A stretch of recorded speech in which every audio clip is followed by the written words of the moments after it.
Hüseyin Kantürk'le tekrar beraberiz. Bu videomuzun başlığı Büyük Orta Doğu Projesi'nin bitişi ve çok kutuplu dünya. Hüseyin hoş geldin. Hoş bulduk. Merhaba Emre. İzleyen arkadaşlara da onlar da hoş geldi. Onlara da selamlar. Herkese Şimdi selamlar. Önce evet, 2007-2008 yıllarında ortaya sürülen bir Büyük Orta Doğu Projesi vardı. Oradan evet, başlayalım. Biz BOP'un bitişini konuşacağız bu konuda. evet, Söz evet. sende Hüseyin, buyur. Şimdi bu BOP konusu değil mi? Hep yıllardır ağzımızda pelesenk. Herkes bir şey oldu mu zaten BOP vardı. Zaten belliydi. İş buraya gidecek. Bunlar bu Türkiye'yi bölecek. İşte orada Kürdistan kurulacak. Aşağıda Suriye genişleyecek. İsrail işte arzı vesairesini yapacak diye herkesin ağzında standart bir pelesenk var. Şimdi işin tabii ki geldiği yani bu tamamen hayal ürünü diye bir şeyimiz yok. Yani böyle bir şey aslında hiç var olmadı. Bu hayal ürünüdür diye bir iddiam yok. Ama şimdi burada farklı bir pencereden konuyu anlatmak istiyorum. Yani işlerin aslında tamamen böyle olmadığını, hikayenin başka bir yere doğru evrildiğini ve aslında çıkış noktasında da grubun biri bunu istese de başka bir grubun bu işi sonunda başka bir noktaya vardırmak istediğini anlatacağız. Şimdi bu nedir peki? Şimdi bu harita ne? Değil mi? Hepimiz biliyoruz işte Kuzey Afrika'dan işte şeye kadar işte Pakistan bölgesine kadar olan yerde işte Belucistan, tabii biz bu Belücüleri falan anlatırken insanlar bunu İtalyan makarnası falan sanıyordu. Bellucci falan değil mi? Öyle adı da benziyor. Türkiye'de kimse daha hani böyle tabii ki konuşan insan, herkese haksızlık etmeyeyim ama yani %99'unun Belücülerden haberi bile yoktu. Şimdi bu haritalar tabii 2007'de falan paylaşıldı. Şimdi burada bu haritayı gerçekleştirmek isteyen kim? Malum İsrail ve Siyonist küreselciler diyelim bunlar. Yani sadece İsrail diye tanımlamak, İsrail diye tanımlamak doğru değil.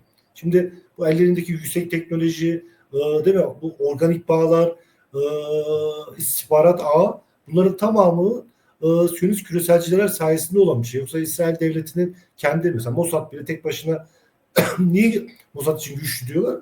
Çünkü Siyonist küreselci ağı ile beraber diğer ülkelerin içine entegre olmuş.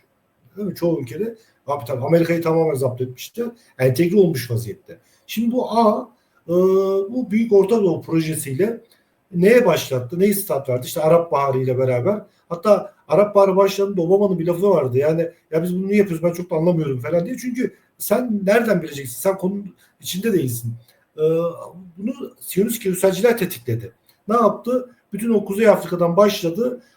Devletleri yıktılar.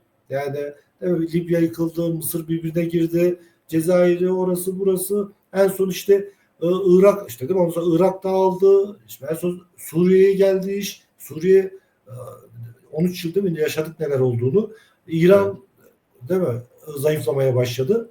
Şimdi bu işin ilk çıkışında e, ki amaca doğru iş aslında evriliyormuş gibi bir görüntü sergiliyor değil mi şu anda? Yani tabii bu işin bir bacağı da ilk çıkışta mesela Obama ile beraber İran'ın da önünü açtılar. İran önünü niye açtı? Hilal Şii hilalini kursun diye. Çünkü yarın bu İsrail'e sebep olacaktı. İşte şey gibi tavşan tazı hikayesi yani e, işte İran bize doğru hücum ediyor. Biz de kendimizi korumak için alan genişletiyoruz hikayesi olsun diye o Şii hilaline müsaade ettiler. Yoksa düşünsene Irak'ta Amerikan askeri kaynıyor. Sen Irak'ı işgal etmişsin ama İran'ın e, adamları Hizbullah işte ne bileyim örgütleri Irak'ta cirit atıyor. Şimdi böyle bir şey mümkün mü? Değil mi? Yani akıl var, nizam var. Yani sen yıkmışsın, Saddam'ı göndermişsin, ülkeyi çökertmişsin ama dokunmuyorsun. İran'ın alan genişletmesine müsaade ediyorsun. Ee, Bu normal değil mi? Olacak bir şey değil. Bu e, amaçları İsrail'le işte kavga dövüş böyle birbirinin zıttı değil mi? Antitez zıtlar dengesi diye anlatıyoruz ya. Bu zıtlar dengesi olursun. İsrail'de alan genişletsin diye. Değil mi? O işte meşhur kendi haritasını kursun diye. Siyonist küreselcilerin ve İsrail'in istediği bu. Yani burada zaten kafa karışıklığı yok değil mi? Buraya kadar olan kısımda zaten herkes buna vakıf. Yani İsrail ve Siyonist küreselciler işte değil mi? Kürdistan'ı da kuracak. E, Zaten diğer bölge devletlerini dağıttı ve kendi arz mevcutuna ulaşmış olacak. Hikayenin hepimizin bildiği kısmı bu. Şimdi son olaylarla da değil mi? Bu zaten Bunu cayır cayır yazıyoruz. Üstüne 50 tane video çektik. Kudüs İttifakı, İsrail, YPG ittifakı diye. Şimdi o kadar silah bırak çağrıları gelmesine rağmen de YPG bir türlü bu topa girmiyor ve topa girmediği gibi Dürüzlerle beraber değil mi? Dün akşam atak da yaptı. Ve enteresan bir dönemde yaptı ilk şöyle bir yoklamasını. İsrail Yunanistan anlaşmaları imzalanırken işte Fidan ve ekip Şam'a gittiği anda değil mi? Bu işler yaşanırken onlar da bir atak yaptı.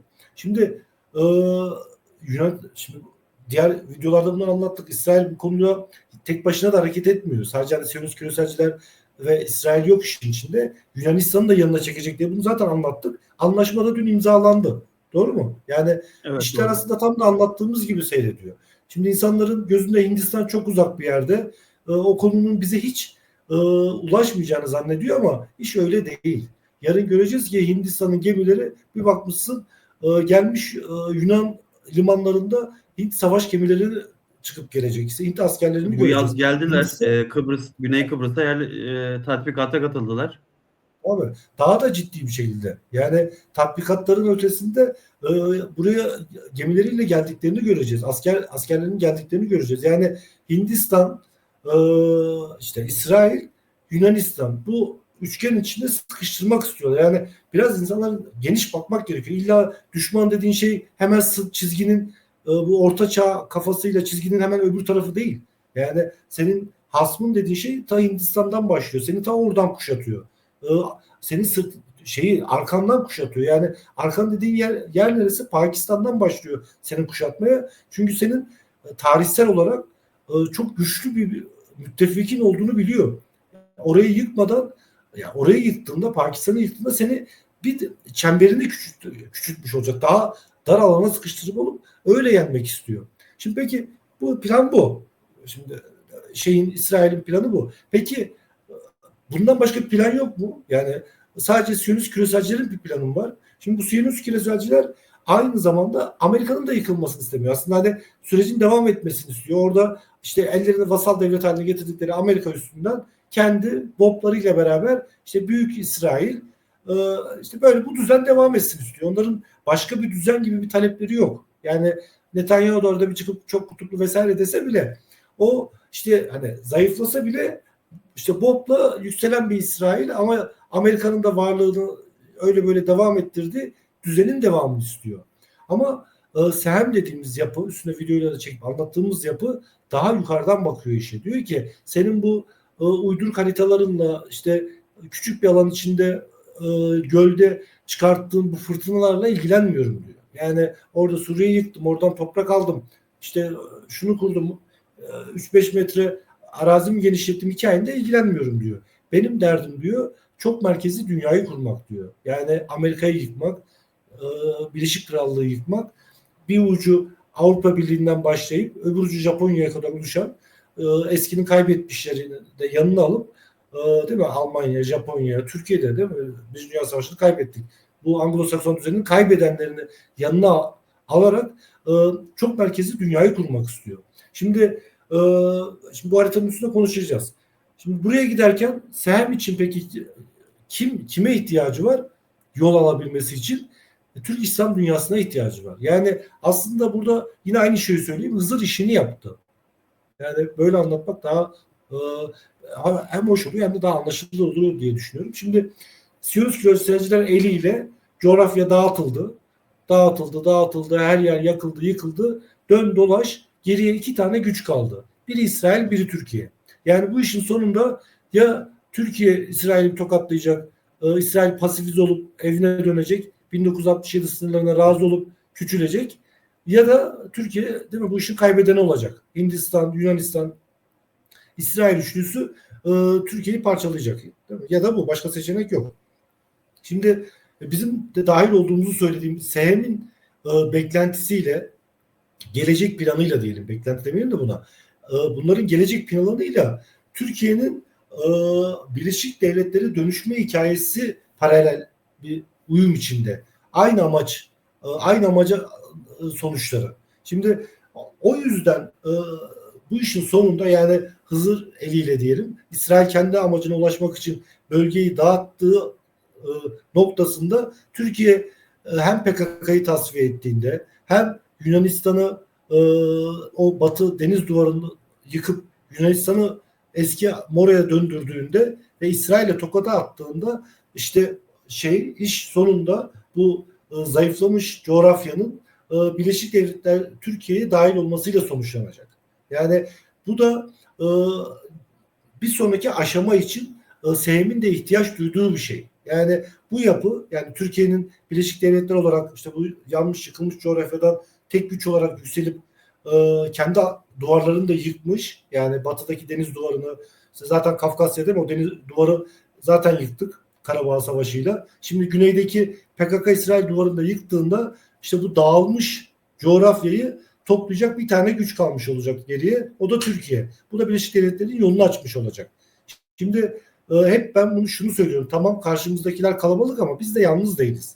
Şimdi senin güçlü olmuş bir Türkiye ile Türk İslam dünyasıyla işte Çin, Avrupa Birliği ortak hareket edip tabii ki Avrupa doğrudan bu işin içinde değil, onun derdi Rusya'yla, ama çok merkezi dünya bağlamında bir arada hareket ettiğim Avrupa'dan bahsediyorum. Bir sonraki aşamaya için hazır hale gelmiş olacak. Bir sonraki aşama ne? İşte Hindistan. Asıl hikaye orada kopacak. Yani o 2 milyar, 2,5 milyarlık coğrafyanın yeniden dizayn edilmesi aşamasına geçilmiş olacak. Asıl hikayenin öznesi orada. Yani biri Rusya ise Avrasya'da taşların yerinden oynayıp yeni dünyanın kurulmasının bir noktası Rus İmparatorluğuysa bir noktası da Hint Yarımadası. Sadece Hindistan'da değil. Oradaki 2,5 milyarlık işte Hindu Müslüman coğrafyasındaki düzenin yeniden kurulması. Yani o Hint coğrafyasının düzeninde Anglo-Sakson dünya kurdu. Değil mi şu anki düzeni? Şimdi bunu yeniden dizayn etmek gerekiyor. Bir Rusya'yı dizayn etmek gerekiyor. Bir de Hindistan'ı. Bunu yapmanın Rusya'yı dizayn ederken de Hint Yarımadası'nı dizayn ederken de ihtiyaç duyduğu tek bir ülke var SEM'in. O da Türkiye. Ve Türk İslam dünyası. Yani Türkiye merkezli Türk İslam dünyası. Bu bizi kullanıyorlar gibi yorumlar da olabilir tabii. Ya bu öyle bir şey değil ya. Yani sen de giriyorsun, birinin yanında çalışıyorsun. Seni kullanıyor mu? Bu karşılıklı bir ilişki. Sen patron değil mi? Sana maaş veriyor. Sen de adamın işini yapıyorsun. Bu patron çalışan ilişkisidir. Ya da iki ortak diyelim. Daha anlaşılır olsun. Yani beraber ne yapıyorsun? Bir projeye giriyorsun. Bir işe giriyorsun. Beraber bir inşaat yapıyorsun. Beraber bir köprü yapıyorsun. Beraber ortaklıklar kuruyorsun. Bir alanı yönetiyorsun. Bu iş öyle bir şey. Yani karşılıklı kazan kazan işi. Yani Çin de bu işten kazanmış olacak. Avrupa da bu işten kazanmış olacak. Türkiye ve Türk İslam dünyası da kazanmış olacak. Yani düzeni yıkmanın faydasını bu coğrafyada herkes kazanmış olacak. Yani Avrasya'dan bahsediyorum. Yani Avrasya'da yaşayan ve geçtiğimiz dönemin kaybedenleri bu işin sonunda kazanan olarak yükselecek. Nasıl ki değil mi, Almanya kaybedenlerden biriydi. Onlar kazanan olarak yükselecek. Türkler kaybetmedik mi? Müslüman dünya kaybetmedi mi? Yani Osmanlı'dan bu tarafa Anglo-Sakson düzenin yükselmesine rağmen biz de kaybettik. Çin de kaybetti, Japonya da kaybetti. İşin öznesi bu. Bu savaşta kaybedenler bir araya toplandı. Düzenin özneleri, Amerika ve İngiltere hazır güç kaybetmişken ve bunların zıtlar dengesi, Rusya ile savaşıyorlar ama aynı zamanda zıtlar dengesi, hazır bunlar zayıflamışken altın vuruşu yapıp yıkmak için yola çıktılar. O yüzden BOP projesi kendilerince küçük bir alanda fırtınalar çıkarttıkları küçük bir plan aslında. Asıl büyük resmin içinde bir köşe taşı, bir çakıl taşı, yol diyeyim. Yani sürece giden yolun bir taşıydı bu. Öznesi değil. Yani burada olacakların öznesi BOP değil.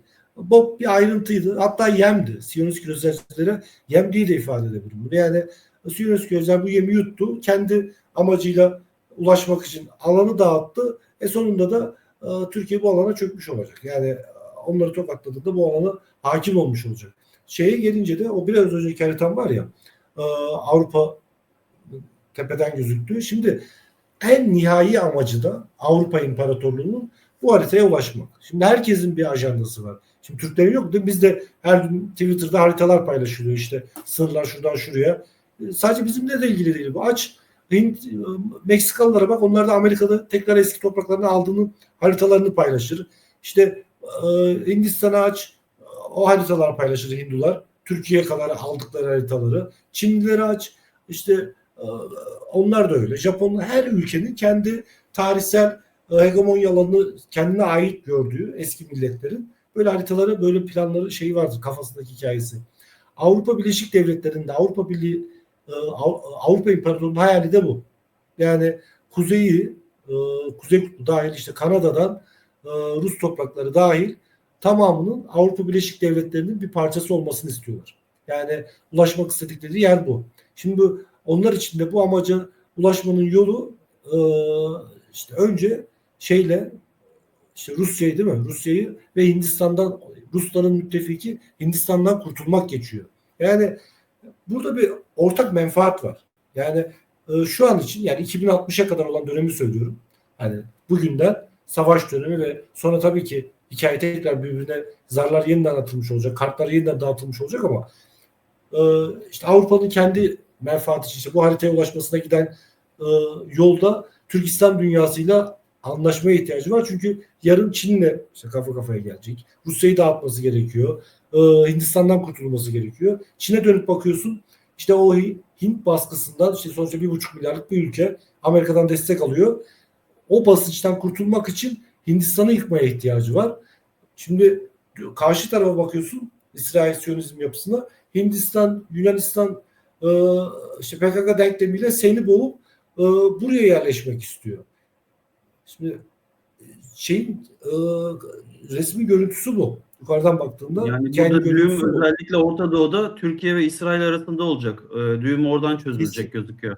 Kesinlikle. Gözüken Şimdi o. ben yıllardır diyorum ki herkes işte Pasifik anlatıyor ya. İşte Amerika, Çin, Pasifik'te diyor. Yok arkadaş, hikaye burada. Yani bu yeni dünya burada kurulacak. Kilit burada açılacak. Bu kilit anahtarı da Türkiye. Yani bu şey, kelebek etkisi gibi. İnsanlar öyle düşünsün. Ya da dominolar olur ya, böyle hani önce küçük bir domino taşı olur. Birbirini yıka yıka koca devasa bir sütun yıkılır ya arkasından.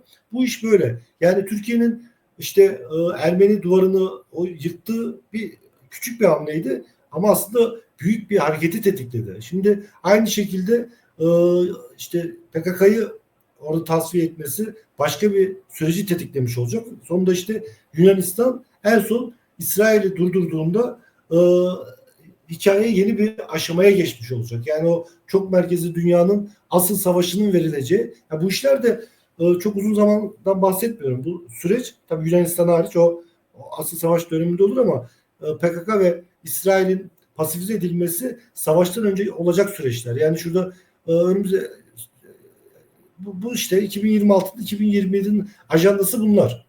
Bunları çok konuşacağız. Evet, Yani gözüken o. YPG, tamam. SDG çatı örgütünün Suriye'deki yaptıkları, ona tanınan sürenin sürekli uzatılması ama bir yerde sabrın taşması. Görünen o ilk çatışma Suriye'de olacak. İzleyip Evet. göreceğiz Hüseyin. Eklemek istediğin bir şey var mı? Aynen. Herkese teşekkür ederim. Paylaşırlarsa, beğenirlerse, abone olurlarsa sevinirim. YouTube izin verirse, hype seçeneği koyarsa hype'layabilirler. Evet. Evet. Bu arada şey Bu de ara, söyleyelim ya, bu aramız bozuk YouTube'la. aynen o sebebini de söyleyelim. Şimdi biz bu Epstein, yani yıllardır üstüne konuşuyoruz. Bunun üstüne de özel bir video çektik. Sürecin nasıl ilerleyeceği, bu işte fotoğraflar falan düşmeden önce biz orada anlattık zaten. Önce fotoğraflar düşecek. Bu belgeler Amerika istediği kadar üstüne örtsün. Bunlar Çin'in elinde de var. Biz hani demiyoruz ki başka bir şey. Hani e, hatta Amerika uyarıyoruz sayabilirler hani.